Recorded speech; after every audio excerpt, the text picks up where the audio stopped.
Grounding electrode conductors are permitted to be spliced or tapped where necessary to facilitate their installation, according to Article 250.70 of the National Electrical Code.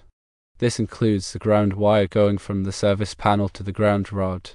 However, there are specific requirements for splicing grounding electrode conductors. The splice must be made in a listed enclosure or with a listed splicing device. The splice must be accessible for inspection and maintenance. The splice must be made with a conductor that is at least the same size as the grounding electrode conductor being spliced. One type of connector that qualifies for splicing the ground wire is a ground rod clamp. Ground rod clamps are designed to connect a grounding conductor to a ground rod.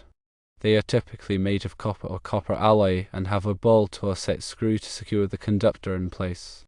Ground rod clamps are available in a variety of sizes to accommodate different size conductors and ground rods. When splicing the ground wire to the ground rod, firstly, cut the ground wire to the appropriate length. Secondly, strip the insulation from the ends of the wire.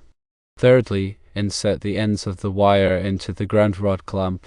Fourthly, tighten the bolt or set screw to secure the wire in place. Fifthly, cover the splice with electrical tape or other suitable insulation. By following these steps, a safe and reliable splice in the grounding electrode conductor can be made.